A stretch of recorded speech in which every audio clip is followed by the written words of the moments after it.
Once you've registered for an account, you'll be taken to this page. So let's create a new survey. Now we'll start with a blank survey for this demonstration. However, you can import a survey from SurveyMonkey or Zoomerang, or you can use a template. But for the template, you would have to need a paid account. Let's give it a name, and then create survey. Here we are on the page where you will be designing your survey. Notice on your left side are all of your tools and options. On your right side, it's kind of like a blank canvas where you can drag and drop your questions. So let's look at some of these tools over here. We are now in the edit mode. At any time you can change the style, preview, or deploy your survey. On the bottom is where you can access the data on it or change your settings. Now let's do a few examples of adding some basic questions. Notice that you also have options to add advanced questions here. However, you will need a paid account. So the first basic question we'll add is a yes or no question. I will click it, drag, and drop. Okay? Automatically, notice up here, it changes to the options tab. So I can change my question type right here, and then I'll add my question or put in a question title. So I'll just do one about maybe something like a job application.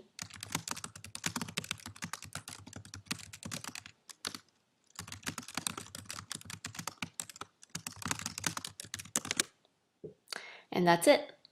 I can also change the display or change some other options right here, but I'm not going to mess with that for now. Okay, and once I'm done, I just need to click back onto the questions tab.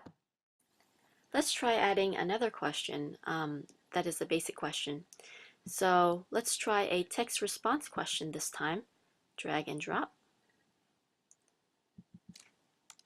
And I'll make it related to the previous question.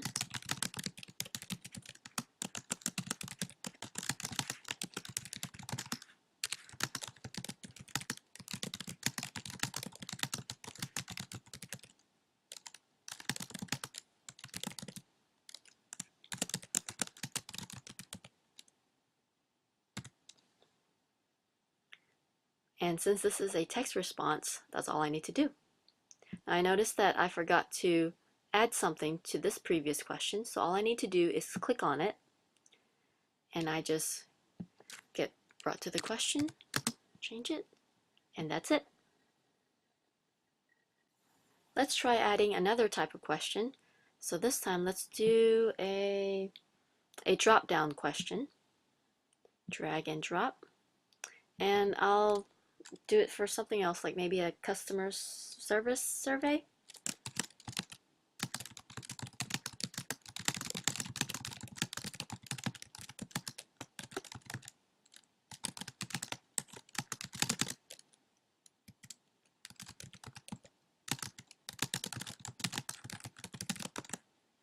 And down here, I can add my choices for the answer choices.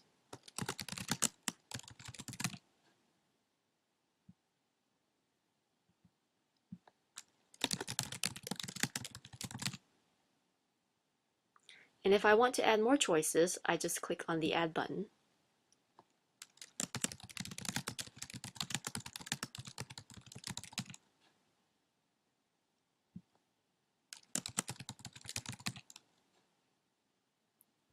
And that's it.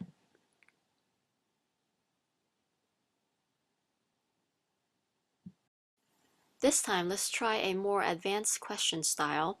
So we'll do a multiple choice question. We haven't done that yet. And we'll do a multiple choice grid. So for this question, let's do it based on like a company survey.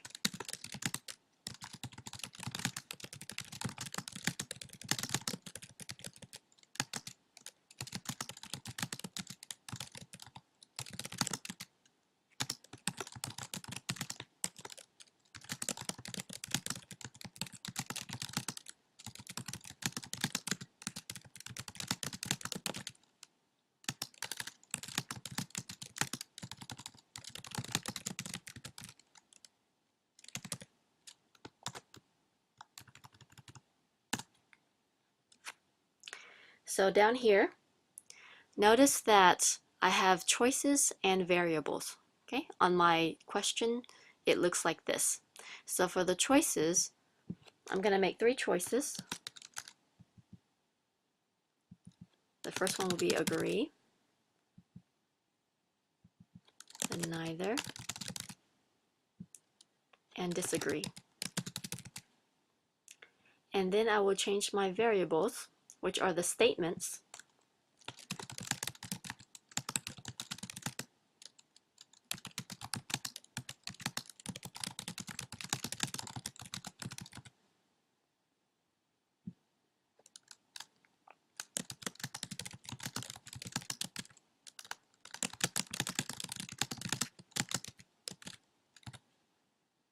and then I'll add one more statement to that.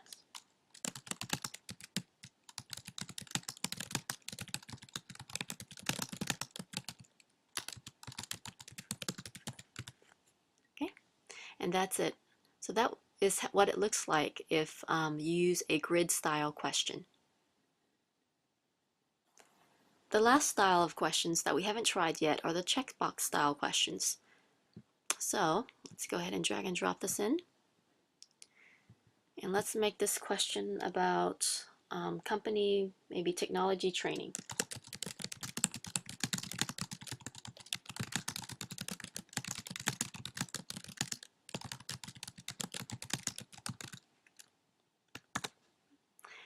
Now for this question, I might feel like I want to further explain something.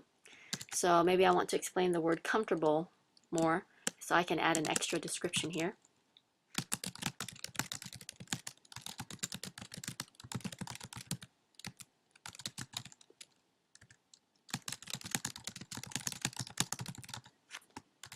Okay.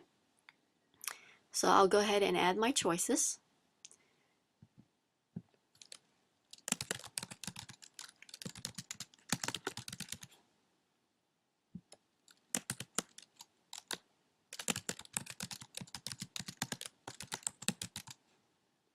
And I want to add a few more choices.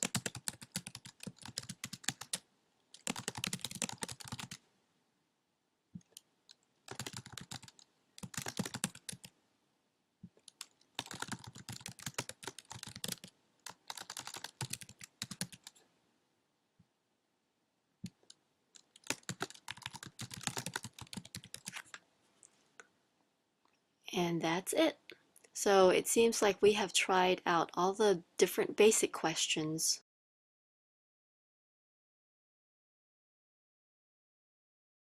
Before we move on, make sure that we save our survey. Now let's explore some of the options over here. Let's explore the styles mode.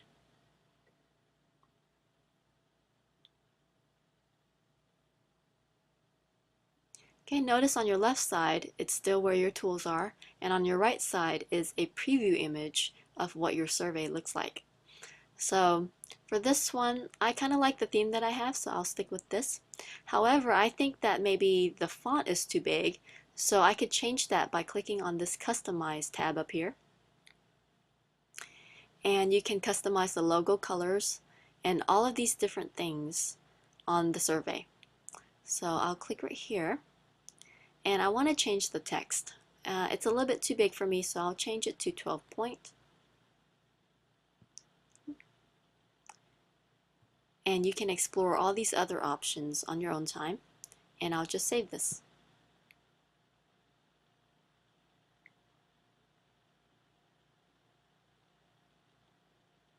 Okay, and now my survey has been updated.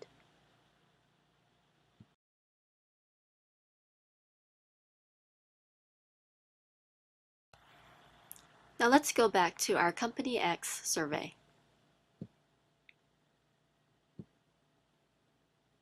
Now once I click on my home screen, if I click on my survey right here, I don't get automatically taken back to the survey. I have to click on this survey right here and then this edit option.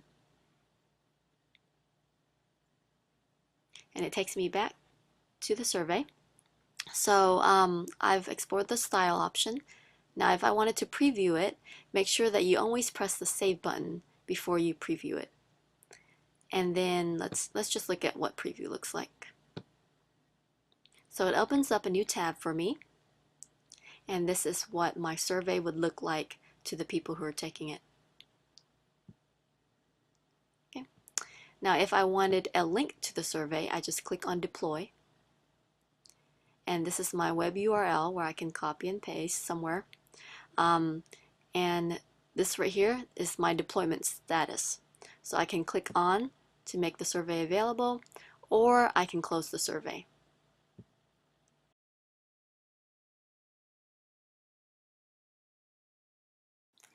After some time, you might be interested in finding out the results of some of your surveys. So let's go take a look at that. We'll click on Company X, and then down here, let's look at the responses. So this page will show you the surveys that have been completed and some of the data on them. So we are unable to export the responses on the free plan, but we can do a few more things here. So I've selected all to show all the data on the surveys that have been taken. These are some actions that you can do with the surveys. I want to draw your attention to this area right here that says filter. So with this option, I can search for specific maybe answer choices to the surveys, to the survey that I made. So for example, let's make a new filter, and let's go back to maybe one of the questions about the technology programs that someone knows about. So I think it was down here. It says, please check the following programs that you are comfortable using. I'll click on that. And I'm looking for someone who clicked on one of these responses, or a response that contains one of, and I want to find someone who knows how to use Google Sheets. Click on that. And when I press save, it will filter out the results of the surveys that have been taken. And this is the person that has taken the survey. It shows the data on them and some other information about them. So the filter option would be useful if you wanted to search for specific people. And that's all for this tutorial on fluidsurveys.com. If you need any more information on how to use the surveys, you can also check out this help options right here and take a look at the user manual and more how-to videos.